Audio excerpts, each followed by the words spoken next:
ജുനറ്റിനെ കൊണ്ടുപോയ ഐരാവതനെ കൊല്ലണമെന്ന് ഉണ്ണിക്കുട്ടൻ. നമ്മളെ രക്ഷിക്കാൻ ആരെങ്കിലും എത്തുമെന്ന പ്രതീക്ഷയുമായി കനിയും ഇവയും. തന്റെ ഈ നിൽപ്പും മൂകതയൊക്കെ കണ്ടാ തോന്നും കുഞ്ഞുമണിയെക്കുറിച്ചോർത്ത് വിഷമിക്കുന്ന മനസ്സുജനെ ആശ്വസിപ്പിക്കാൻ ശ്രമിക്കുന്ന കൃഷ്ണൻ. തുടർന്ന് കാണുക. ഉണ്ണിക്കുട്ട, ഇവ ആകെ പ്രശ്നമായി. എന്താ കാണിച്ചേച്ചി? അത് ഇവ ഇവിടുന്ന് കൊണ്ടുപോകാൻ ധാരണയായി. ഇപ്പൊ തന്നെ കൊണ്ടുപോകും.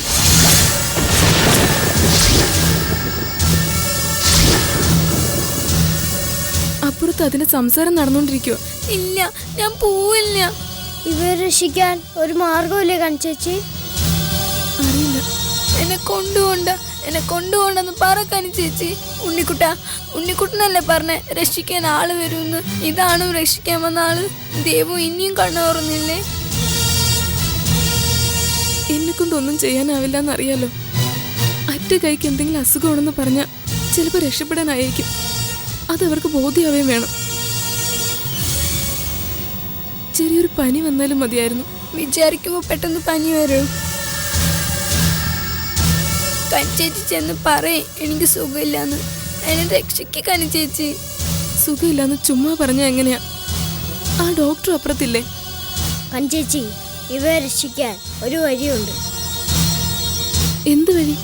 2 സവാള കഷ്ണം എടുത്ത് കഷത്തി വെച്ചാ മതി. പനി പോലെ മേലാകെ ചൂട് വരും. ആണോ? ഞാൻ പറഞ്ഞ സത്യ. ഞാനിങ്ങനെ പനി വരുത്തി നോക്കിയിട്ടുണ്ട്. കണിച്ചേച്ചി, സവാള എടുത്തിട്ട് പോവാ വേഗം. ഉണ്ണിക്കുട്ട, ഇവ പേടിക്കണ്ട. സവാള വെച്ചാ മതി. പനി വരും. പനി വന്നാ പിന്നെ കൊണ്ടുപോവില്ല.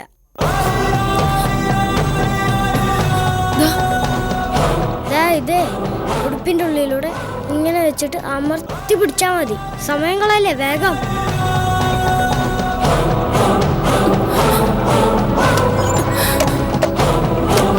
അങ്ങനെ അമർത്തി വെച്ചോ.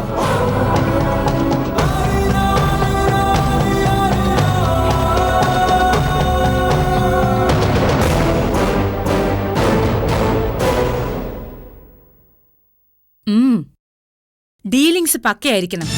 പല ബന്ധങ്ങളും അറ്റുപോകുന്നത് വാക്കുകളിൽ വരുന്ന പാകപ്പിഴ കൊണ്ടാണ്. ബിസിനസ് വേറെ, ബന്ധം വേറെ. ഇവിടെ കോംപ്രമൈസ് ഒന്നുമില്ല. Only business. ഡീലിങ്സിന് ശേഷം നമുക്ക് സൗഹൃദ കൂടിക്കാഴ്ചയാവാം. ഫുഡ് കഴിക്കാം, സെൽഫി എടുക്കാം. അതിനെ ഇതുമായിട്ട് കൂട്ടിക്കുഴയ്ക്കരുത്. അതെ, ഞാൻ പറഞ്ഞല്ലോ ഓരോന്നിനും ഓരോ ലെവലുണ്ടെന്ന്. ഡോക്ടറുമായി സംസാരിച്ച് എല്ലാം ക്ലിയർ ചെയ്ത് ഉറപ്പിച്ചതല്ലേ? പിന്നെന്താ ഇപ്പൊ ഒരു വിലപേശൽ പോലെ? ശരി, അവർക്ക് അവളെ തന്നെ വേണം. എന്നിട്ടൊരു ബാർഗൈനിങ്. എന്റെ അടുത്ത് അവരുടെ നമ്പര്. ഞാനുമായി സംസാരിച്ചപ്പോ ഒന്നും പറയാനില്ലായിരുന്നല്ലോ അവർക്ക്. 100-ൽ 100 മാർക്കും തന്ന കരാർ ഒപ്പിട്ടത്. ഇടയ്ക്കൊന്ന് കളിച്ചു നോക്കിയതാവും. ഒത്താലൊത്തില്ലേ? അല്ല, ഈ ക്ലയൻസ് നമ്മുടെ കയ്യിൽ നിന്ന് കുഞ്ഞിനെ വാങ്ങി കൂടുതൽ വിലക്ക് മറിച്ച് വിൽക്കുകയാണോ? അതോ അതൊക്കെ എന്തിനാ നമ്മൾ അറിയുന്നത്? പറഞ്ഞുറപ്പിച്ച വിലയ്ക്ക് നമ്മൾ വിറ്റൊഴിവാക്കുന്നു. ഐരാവതൻ, കൊണ്ടുപോ അവളെ.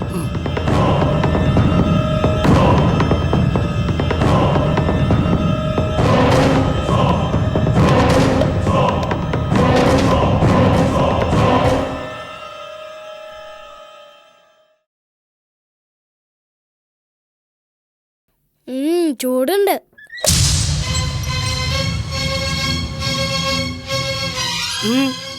എന്താ ഇവിടെ? പനിയാ. എന്ത്? അത് ഇവയ്ക്ക് നല്ല പനിയാ.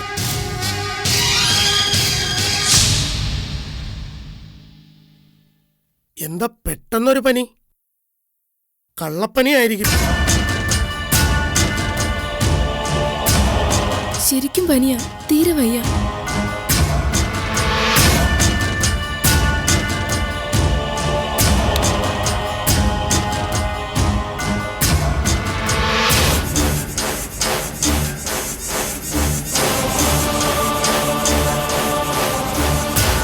നാശം. ഇതിന് പനി വരാൻ കണ്ടൊരു നേരം.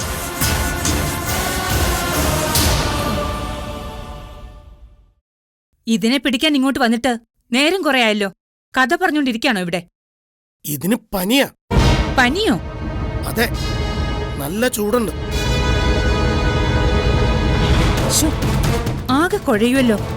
ഇവളെയല്ലേ ഫിക്സ് ചെയ്തിരിക്കുന്നേ? ഛേ, അസുഖക്കാരി അവരെടുക്കില്ല.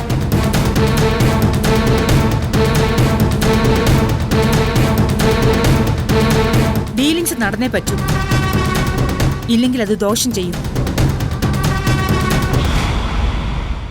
ഇവളല്ലെങ്കിൽ വേറൊന്നും മതി. ഇതിന്റെ ഫോട്ടോയും ഡീറ്റെയിൽസും ഒക്കെ കണ്ട് ബോധ്യപ്പെട്ടിട്ടല്ലേ അവര് കച്ചവടം ഉറപ്പിച്ചത്. ഇനി വേറൊരാളാവുമ്പോ അതൊക്കെ ഞാൻ പറഞ്ഞ് ക്ലിയർ ആക്കിക്കോളാം. ഐരാവതൻ ഇതുപോലെ ഒരെണ്ണത്തിനെ പിടിച്ചോണ്ട് വാ. പനിയാണെന്നും പറഞ്ഞ് അതിനെ കൊഞ്ചിക്കാനൊന്നും നിൽക്കണ്ട. വേഗം പനി മാറ്റിയെടുക്കാൻ നോക്ക്. ഇങ്ങോട്ട് വാടി. നടക്കണേ ഇങ്ങോട്ട്. നടക്കാൻ. ഇന്നാരും പിടിച്ച് കൊല്ലൊന്നുമില്ല. ഇവിടെ പോ. ആ, ഇവള് മതി, കൊണ്ടുവാ.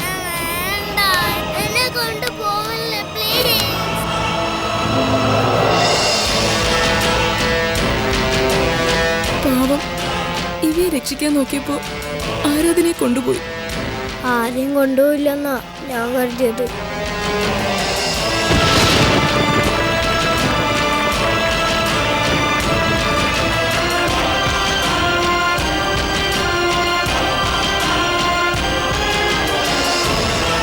ഇനിയൊരാളെ ഇവിടുന്ന് കൊണ്ടുപോകാൻ അവർക്ക് പറ്റരുത്.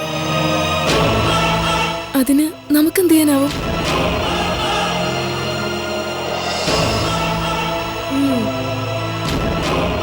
എന്തെങ്കിലും ചെയ്യണം. മേഡം, ഇതല്ലല്ലോ കുട്ടി. ഇവയല്ലേ ഡീൽ ഉറപ്പിച്ചത്? അതിന് പെട്ടെന്നൊരു പനി. കുട്ടിയെ ഇവിടുന്ന് കൊണ്ടുപോയി ഒരു പരിശോധനയൊക്കെ ഉണ്ടല്ലോ. പരിശോധനയിൽ പനി കണ്ടെത്തിയാൽ പണി പാളും. അല്ല മേഡം, കുഞ്ഞു മാറിയ അതും ഇതും ഒരേ റേഞ്ചാ. അവരെ പറഞ്ഞൊന്ന് ബോധ്യപ്പെടുത്തിയാ മതി. അതത്ര വലിയ ആനക്കാര്യൊന്നും അല്ലല്ലോ. കച്ചവടം നടക്കണം, അതാണ് മുഖ്യം. മേഡം, സമയം കളയണ്ട, ഡോക്ടർ ചെല്ല്. ശരി. ആ കുട്ടിയിൽ ഒരു ശ്രദ്ധയുണ്ടാവണം. പനി മൂർച്ഛിച്ച് കോംപ്ലിക്കേറ്റഡ് ആവരുത്. അടുത്ത നമ്പർ അവൾക്കായിരിക്കും.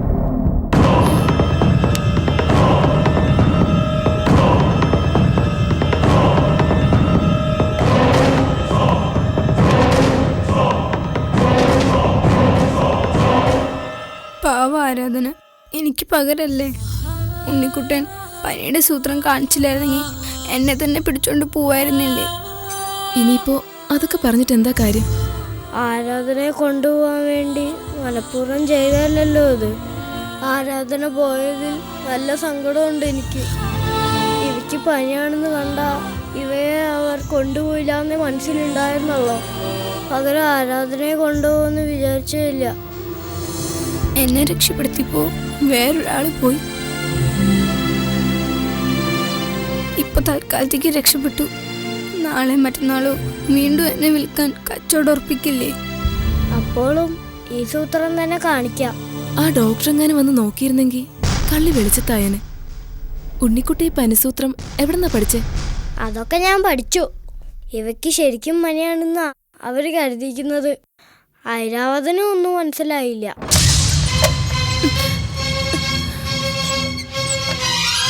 അപ്പൊ നിന്റെ വേലയാണല്ലേ ഇത്? കുഞ്ഞു തലയില് കാഞ്ഞ ബുദ്ധിയാണല്ലോ. നമ്മളെയൊക്കെ മണ്ടന്മാരാക്കിട്ട് നീ എങ്ങനെ ആളായ ശരിയാവില്ലല്ലോ. വേണ്ട വേണ്ട, അത് വിട് ഉണ്ണിക്കുട്ടാ. എന്നെ ഇന്ന് ഞാൻ ശരിയാക്കണം. നീ അവളെ തൽക്കാലം രക്ഷിച്ചു. നിന്നെ രക്ഷിക്കാൻ ഇവിടെ ആരുമില്ല. മുഖത്തോടോ അടിച്ചു നിന്റെ അവസാനം എന്ത്? എല്ലാവരും ഇത് കണ്ടു പഠിക്കണം.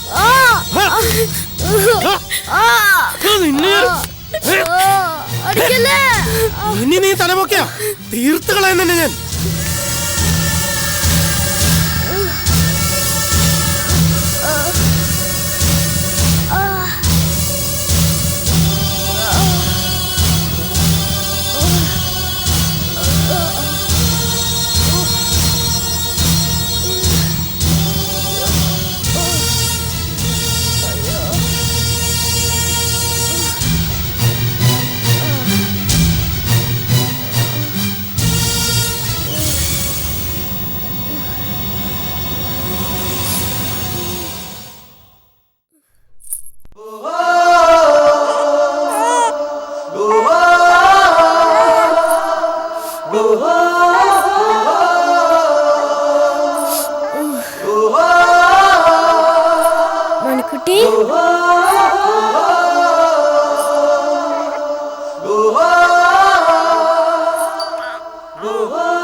ജീവിതത്തോട് ഒരിക്കലും അതിര് കവിഞ്ഞ ഭ്രമം തോന്നിയിട്ടില്ല എനിക്ക്. ജീവിതം ജീവിച്ചു തീർക്കുക, അതിനപ്പുറത്തേക്ക് ആർത്തിയും ആസക്തിയും ഒന്നും ഉണ്ടായിട്ടില്ല. അല്ലറ ചില്ലറ മോഷണങ്ങളും ചില തക്കട തരികിട പരിപാടികളൊക്കെ ആയിട്ട് നടക്കുമ്പോഴാണ് മനസ്സിജം വായിയായിട്ട് അടുക്കുന്നത്. ചില കണ്ടുമുട്ടലുകള് ജീവിതത്തിൽ വഴിത്തിരിവുകൾ ഉണ്ടാക്കുമെന്ന് പറയാറില്ലേ? മനസ്സിജം വായിലൂടെയാണ് എന്റെ ജീവിതം വഴിമാറി തുടങ്ങിയത്. അന്ന് വരെ പരിചയമില്ലാത്ത വഴികൾ, രീതികൾ, ആൾക്കാർ, വേറൊരു തലത്തിലേക്ക് പരുവപ്പെടുകയായിരുന്നു ഞാൻ. പിന്നെ വയലോരം വീട്ടിലൊരാളായി മാറി. നിങ്ങളൊക്കെ എൻ്റെ എല്ലാമായി. സത്യം പറഞ്ഞ കടപ്പാടുകൾ പിച്ചളയോടാ ഉള്ളത്. പിച്ചളയല്ലേ പിച്ചളയുടെ സ്നേഹവും ത്യാഗവും ഞങ്ങൾക്ക് വേണ്ടി വിനിയോഗിച്ചത്. എന്തിനും ഏതിനും കൂടെ നിന്നില്ലേ? ഇപ്പോ ഈ ജയിലിലായതും ഞങ്ങൾക്ക് വേണ്ടിയല്ലേ? ഇതെന്താ ബാലേട്ടാ ഞങ്ങൾക്ക് വേണ്ടി എന്നൊക്കെ പറയണേ? ഞങ്ങളും നിങ്ങളും ഇല്ല, നമ്മൾ. ഈ പിച്ചള ജീവിക്കാൻ തുടങ്ങിയതും സ്നേഹത്തിന്റെ വിലയും മധുരവും മനസ്സിലാക്കിയതും വയലോരം വീടിന്റെ ഭാഗമായതിനു ശേഷമാണ്. ആ വയലോരം വീട്ടുകാർക്ക് വേണ്ടി ചെയ്യണതിനൊന്നും കണക്ക് നോക്കേണ്ട കാര്യമില്ല, കടപ്പാടിന്റെ പട്ടികയും ഉണ്ടാക്കണ്ട. നമുക്ക് വേണ്ടി എന്തൊക്കെയോ ചെയ്തു കൂട്ടിയിട്ടും വാരിക്കോരി ഉണ്ടാക്കിയിട്ടും എന്ത് കാര്യമുള്ളത്? വേണ്ടപ്പെട്ടവർക്ക് വേണ്ടി ചെയ്യുമ്പോഴാണ് മനസ്സിന് തൃപ്തി വരിക. ആരോരുമില്ലാത്ത എന്നെ കൂടെപ്പറപ്പിനെ പോലെ കണ്ട് സ്നേഹിച്ചില്ലേ, ജീവിതത്തിന്റെ അർത്ഥം പഠിപ്പിച്ചില്ലേ? അപ്പോ ഞാനാ നിസാരൻ. അങ്ങനെ ആരും നിസ്സാരനും വലിയവനൊന്നുമില്ല. ഓരോരുത്തരും അവരവരുടെ നിലയിൽ വലിയവരും പ്രാപ്തരുമാണ്. പിച്ചള ഇങ്ങനെ സ്വയം ചെറുതാവുന്നത് മനസ്സിന്റെ വലുപ്പം കൊണ്ടാണ്. പിച്ചളയ്ക്കറിയില്ലെങ്കിലും പിച്ചള ശരിക്കും ആരാണെന്ന് ഞങ്ങൾക്കറിയാം. നാളെ പിച്ചളയും ഞാനും ജാമ്യം നേടി പുറത്തിറങ്ങാൻ പോവാം. പുറത്തിറങ്ങിയ പിച്ചള വെറുതെ ഇരിക്കില്ലല്ലോ. കുഞ്ഞുമണിയെ കണ്ടെത്താനായിട്ട് ഇറങ്ങിത്തിരിക്കില്ലേ? അത് തന്നെയാണ് മനസ്സിലിപ്പം. മനസ്സിജം ബായിക്ക് വേണ്ടി കുഞ്ഞുമണിയെ കണ്ടെത്തിയേ തീരൂ. അതാ ഞാൻ പറഞ്ഞത്, പിച്ചളയുടെ മനസ്സ് വളരെ വലുതാണെന്ന്. ചില ബന്ധങ്ങൾക്ക് ഒരു തരത്തിലുള്ള വ്യാഖ്യാനങ്ങളും നൽകാനാവില്ല. യാതൊരുവിധ ഉപാധികളും ഇല്ലാത്ത സ്നേഹം കൊണ്ട് ബന്ധിപ്പിക്കുന്നോണ്ടത്. നാളെ എന്താണ്, എന്ത് സംഭവിക്കുന്നറിയാതെ, എന്തിന് ഉണരുന്നു പോലും ഉറപ്പില്ലാതെ പ്രതീക്ഷകളും കണക്കുകൂട്ടലുകളുമായി നമ്മൾ ഉറങ്ങുന്നില്ലേ? അതാണ് ജീവിതം. എന്തൊക്കെയോ ചെയ്യാനുണ്ടെന്ന് വരുമ്പോഴല്ലേ ആകൊരു ഉണർവുണ്ടാവുന്നത്. എന്റെ മനസ്സ് ജയിലിന് പുറത്തെത്തിക്കഴിഞ്ഞു. മനസ്സിജം ബാക്കി നമ്മളോടൊപ്പം പുറത്തു വരാൻ പറ്റില്ലല്ലോ എന്നൊരു സങ്കടം മാത്രമേ ഉള്ളൂ. എന്നെ അവിടെ നിർത്തിയിട്ട് ബായിയെ പുറത്തു വിടാൻ പറ്റുമായിരുന്നെങ്കിൽ അതിന് നിന്ന് കൊടുത്തേനെ ഞാൻ. ആര് കണ്ടില്ലെങ്കിലും ദൈവം കാണും പിച്ചളയുടെ മനസ്സ്. രണ്ടാളും കഥയും പറഞ്ഞോണ്ട് നിൽക്കാണോ?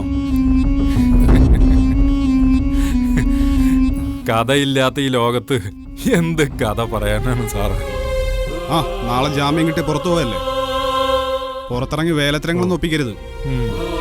ഇനിയെങ്കിലും നല്ല രീതിക്ക് ജീവിക്കാൻ നോക്കും. നല്ല നിലയിൽ ജീവിക്കുന്നവർ തന്നെ സാറേ ഞങ്ങൾ. ഈ കെട്ട കാലത്ത് ഇതിനകത്ത് വന്നു കയറിയെന്ന് കരുതി എല്ലാവരും ഒരുപോലെ കാണരുത്. അവനവനോട് പോലും നീതി കാണിക്കാത്തവരാണല്ലോ ഈ ചുറ്റുമുള്ളത്. അപ്പ പിന്നെ ഇവിടെ എന്താ സംഭവിച്ചു കൂടാത്തത്? ആ, മതി മതി, കിടക്കാൻ നോക്ക്. വരട്ടാ, വാ.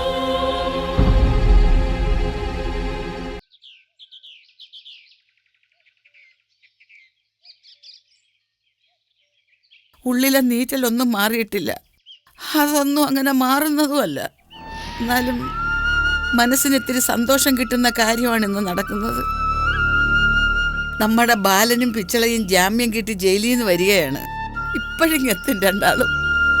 തീരാ സങ്കടങ്ങൾക്ക് നടുവിലേക്കാണ് രണ്ടാളും വരുന്നത്. അവര് വന്ന കുഞ്ഞുമണിയെ കണ്ടെത്താനായേക്കും. കാണാതായ കുറേ കുട്ടികളിൽ ഒരാളായാണ് കുഞ്ഞുമണിയെ പോലീസുകാർ കാണുക. നമുക്കങ്ങനെയല്ലല്ലോ. അപ്പച്ചമ്മേ,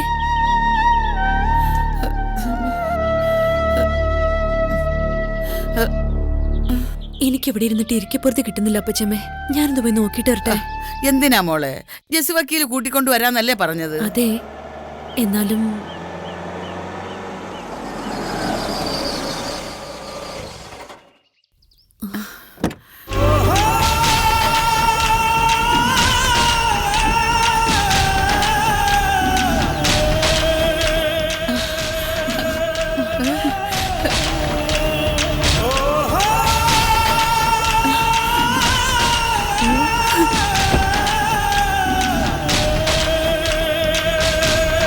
മോളെ വാ.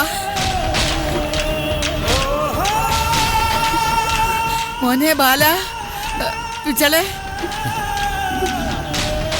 വയലോരം വീട് ഉറങ്ങിയതുപോലെ, എന്തൊക്കെയോ നഷ്ടപ്പെട്ടതുപോലെ.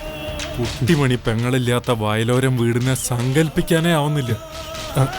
സീതേ, കുട്ടാപ്പ എവിടെ?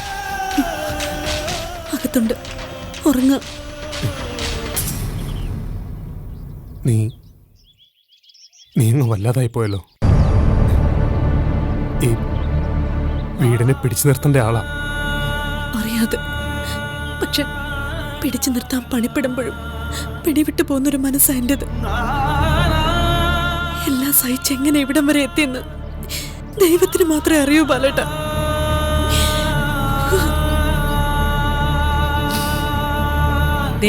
ഞാൻ വാക്ക് പാലിച്ചിട്ടുണ്ട്. ജാമ്യം നേടി രണ്ടാളെ ഇവിടെ എത്തിക്കുമെന്ന് പറഞ്ഞു, എത്തിച്ചു. ഇവർക്ക് ജാമ്യം കിട്ടുന്നതിനായി ചെറിയൊരു കാലതാമസം ഉണ്ടായി പോയിട്ടുണ്ട്. അതിന് ഒരിക്കൽ കൂടി ക്ഷമ ചോദിക്കുന്നു. അയ്യോ, എന്താ ഇത്? ജാമ്യത്തിന് നീണ്ടുപോയത് നിങ്ങളുടെ ആരുടെയും കുറ്റം കൊണ്ടൊന്നും അല്ലല്ലോ. അതിനെ വിധിയെന്ന് പറഞ്ഞ് സമാധാനിക്കാനാണ് ഞങ്ങൾക്കിഷ്ടം. അതെ, വക്കീലും സവിതാ മേഡവും കഴിവിന്റെ പരമാവധി ശ്രമിച്ചിട്ടുണ്ടെന്ന് ഞങ്ങൾക്കറിയാം.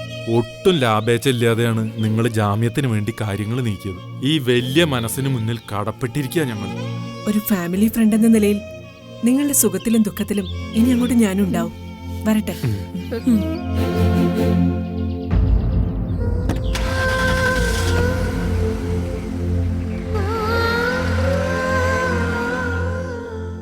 ഞാനും ഇറങ്ങ. എങ്ങോട്ടേക്കാ പിച്ചളെ? വന്നു കയറിയില്ലല്ലോ, അതിനു മുമ്പേ ഓടിപ്പോകാൻ ധൃതിയായോ? പിച്ചളയുടെ പ്രിയപ്പെട്ട മനസ്സുജമ്പായി ഇവിടെ ഇല്ലാത്തതുകൊണ്ടാണോ വന്ന ഉടനെ ഓടിപ്പോന്നെ? മനസ്സിജമ്പായി ഇല്ലാത്തതിനെ കൊണ്ടല്ല, ബായ്ക്ക് കൊടുത്ത വാക്ക് അത് നിറവേറ്റാനാ ഞാൻ പോണേ.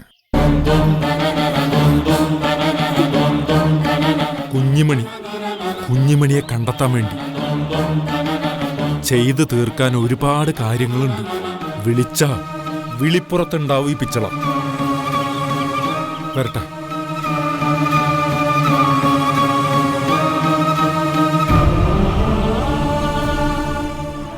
അപ്പച്ചമ്മേ, കുട്ടിമണി എവിടെയാ ഉറങ്ങുന്നത്? അവസാനമായിട്ട് ഒന്ന് കാണാൻ പോലും ആയില്ല. അവിടെ നിന്നൊരു പിടി മണ്ണുവാരി ഉള്ളൊരുകി ഒന്ന് പ്രാർത്ഥിക്കണം.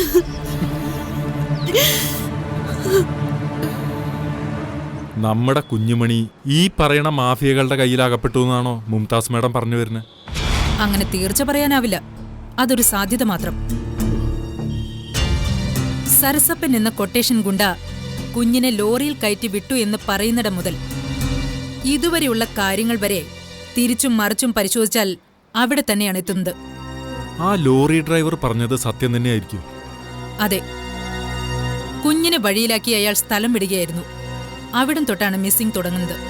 മുംതാസ് മേഡം ഒരു പിച്ചക്കാരന്റെ കാര്യം പറഞ്ഞല്ലോ. അയാളെ സംശയിക്കാൻ തക്കതായി വല്ലതുണ്ടോ? ഉണ്ട്. ഒരു കുട്ടിയെ തട്ടിക്കൊണ്ടുപോകാൻ ശ്രമിക്കുന്നതിനിടയിലാണ് അയാൾ പിടിയിലായത്. അയാളെ സ്റ്റേഷനിൽ കൊണ്ടുവന്ന് ചോദ്യം ചെയ്യുന്നതിനിടയിൽ തന്നെ ജാമ്യത്തിലെടുക്കാൻ ഒരു വക്കീൽ വന്നു. ഒരു പിച്ചക്കാരനെ ജാമ്യത്തിലെടുക്കാൻ വക്കീലൊക്കെ വരിക എന്ന് പറഞ്ഞു, അതും വളരെ പെട്ടെന്ന്. അത് തന്നെയാണ് എന്നെയും കുഴപ്പിക്കുന്ന വിഷയം. ദിവസേന വരുന്ന വാർത്തകൾ വെച്ച് നോക്കുമ്പോൾ ആ പിച്ചക്കാരൻ നേരത്തെ പറഞ്ഞ മാഫിയകളുടെ കണ്ണിയാവാനാണ് സാധ്യത. പക്ഷെ അയാളിൽ നിന്ന് ഒരു വിവരവും കിട്ടിയില്ല. കുട്ടികളെ തട്ടിയെടുക്കുന്ന റാക്കറ്റിന്റെ നെറ്റ്വർക്ക് സംവിധാനം അതിവിപുലമാണ്. പല ഉന്നതരും ഇതിൽ ലിങ്കുള്ളവരുമാണ്.